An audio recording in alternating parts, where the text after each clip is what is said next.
ఒక మంచి చందమామ కథ మీకోసం. రచయిత పేరు షేక్ గాలిబ్. నమ్మకాలు. గవరవరం అనే గ్రామంలో రామశాస్త్రి అనే వైద్యుడు ఉండేవాడు. అతని హస్తవాసి చాలా మంచిదని చెప్పుకునేవారు. ఎవరైనా తనని పొగుడుతూ, మీరు మామూలు మనిషి కాదు, అపర ధన్వంతరి. మీ చేయి తగిలితే ఎంతటి రోగమైనా క్షణంలో మాయమవుతుంది అంటే, రామశాస్త్రి, నాలో విశేషమేమీ లేదు. నన్ను మించిన వైద్యులు చుట్టుపక్కల ఎందరో ఉన్నారు. మీకు నా మీద ఉన్న గురి వల్లనే జబ్బులు నయమవుతున్నాయి అనేవాడు.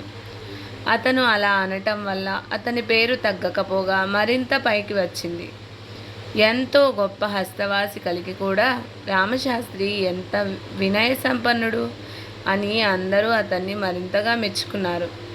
ఇలా ఉండగా ఒకనాడు రామశాస్త్రికి విరోచనాలు, వాంతులు పట్టుకున్నాయి. ఈ సంగతి తెలియగానే చాలామంది అతన్ని చూడవచ్చి రకరకాలుగా సలహాలు ఇచ్చారు. కొందరు ఆయనకి వైద్యం చెప్పారు. మరికొందరు, మీకు మరొకరి వైద్యం దేనికి, మీ సంచి కట్టులో నుంచి ఏ మందు తీయమంటారో చెప్పండి, తీసి ఇస్తామన్నారు. ఇంకొందరు, పక్క ఊరి పేరశాస్త్రి వైద్యం చేస్తే బాగుంటుంది అన్నారు. వైద్యుడికి వైద్య సలహాలు ఇవ్వమంటే అందరికీ సరదాగానే ఉంటుంది కదా. పేరిశాస్త్రి పేరు వినగానే రామశాస్త్రికి ప్రాణం లేచి వచ్చింది. అతను గొప్ప వైద్యుడిగా భావించే వారిలో పేరిశాస్త్రి ఒకడు.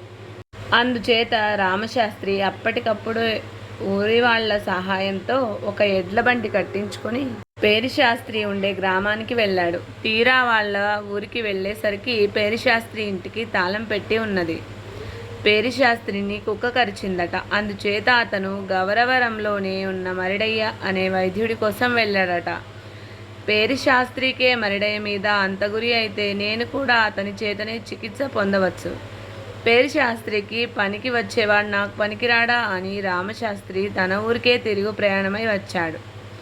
మరిడయ్య ఇంటిదాకా బండి పోయే దారి లేదు. కొంత దూరం పోయాక రామశాస్త్రిని బండి దిగి తనకు తోడుగా వచ్చిన వాళ్లతో కాలిబాటన మరిడయ్య ఇంటికేసి బయలుదేరాడు.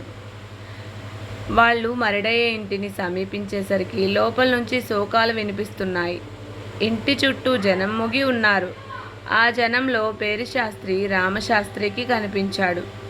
రామశాస్త్రి ఆయనతో, ఏమండి, మరిడయ్య వద్ద చికిత్స పొందుతున్న వారెవరైనా పోయారా అన్నాడు. పేరిశాస్త్రి రామశాస్త్రిని ఎరగడు. అతను రామశాస్త్రితో, ఎవరో కాదు, మరిడయ్యే పోయాడు. అతనికి క్రితం రాత్రి నుంచి వాంతులు, విరోచనాలు పట్టుకున్నాయట. తాను అందరి రోగాలకు మంత్రాలు వేస్తాడు కానీ తన మంత్రంలో తనకే నమ్మకం లేకపోయింది. ఎవరో రామశాస్త్రిట. అతని వద్ద చికిత్స పొందుదామని చివరకు నిశ్చయించుకొని బయలుదేరాడట. కానీ అప్పటికే ఆలస్యం అయిపోయి దారిలోనే పోయాడట అని చెప్పాడు. రామశాస్త్రి తన వెంట ఉన్న వాళ్ళతో, పదండి, నా జబ్బుకు నేనే వైద్యం చేసుకుంటాను.